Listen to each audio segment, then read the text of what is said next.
A project is a document, like a Word file or an Excel spreadsheet. It's really just a database, recording the thousands of decisions you make when assembling your sequences. Hit Command-O, navigate to the Work files, and open Project 2A. The project file is a separate entity from your media files. When you save a project, it doesn't include your source media. It only references that media with these clip icons, which are virtual versions of the actual files on your hard drive. Do what you like to the clips inside Final Cut. The source media will remain untouched. If the project is a database, the browser is where we can see what's inside. It's where you organize the raw material of your movie. And organizing is a large part of your job as an editor. You need to be able to quickly locate and recognize every scrap of your raw material. Drag the lower right corner of the browser to expand it. You'll find column after column of information on every clip. You can edit many of these columns. Resize them by dragging the header separators, or rearrange them by dragging the headers themselves. You can hide or reveal a column by control-clicking the header bar.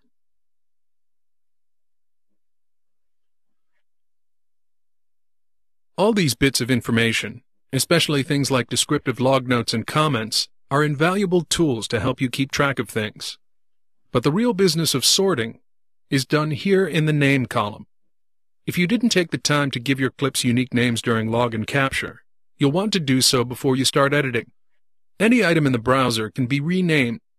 Sometimes the application thinks you're double-clicking and opens the item instead of the name field.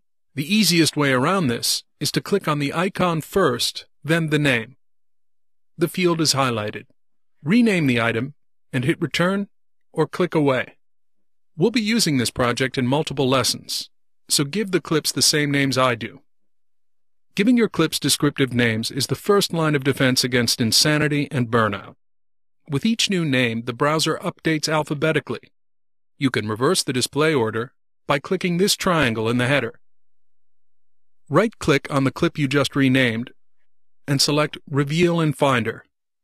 As you can see, the name of the source media is unchanged.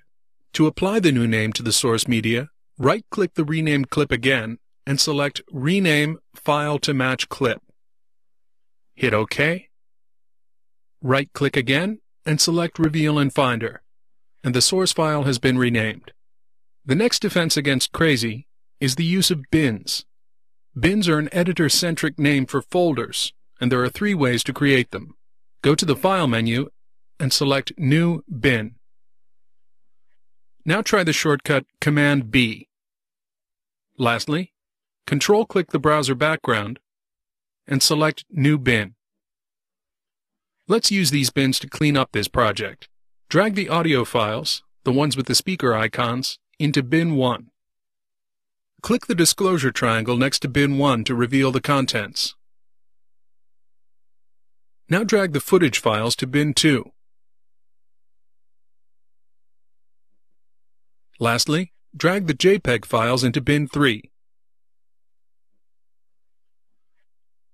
Now rename the folders Audio, Video, and Stills.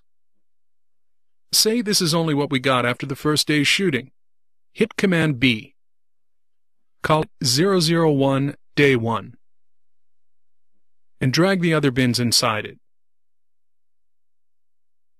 Click the disclosure triangle or use the right arrow key to reveal the contents. Now double-click the video bin.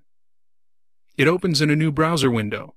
As this will be our most active bin, we want easy access to it and don't want it covered by the other windows. So drag the video tab out of the new window into the tab area of the main browser window. To open a bin in a dock tab more quickly, Option double-click the bin. You can also drag the tabs to rearrange the order. To close the topmost tab, hit Ctrl-W. Or right-click the tab and select Close Tab. Another tool for organizing and locating things quickly is color coding. Right-click any item in the browser and select Label and choose a color.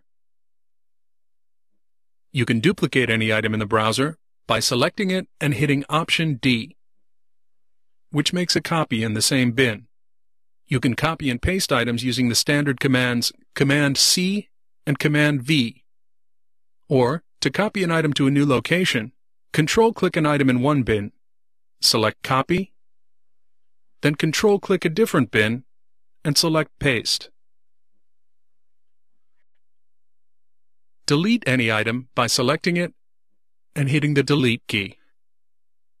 To change the size of the text in the browser, Control-click the background and select Text Size Large. Now double-click the video bin to open it. The browser is currently in List View. If you prefer to work more visually, right-click the background and select View as Large Icons. We can expand the browser, and by right-clicking the background, clean up the arrangement. It looks great, but there's a slight problem. My log notes and comments are no longer available in icon view. Not to worry. When you need info on a particular item, select it and hit Command-9 for the Item Properties window. This window is also available by control-clicking an item in the browser. To scrub through a clip and change its poster frame, hold Control-Shift and click and drag through the clip. When you find a representative frame, release the mouse. The browser is your main organizational tool when working in Final Cut Pro. It lets you use bins, descriptive names, metadata, and visual cues to help you work faster and easier.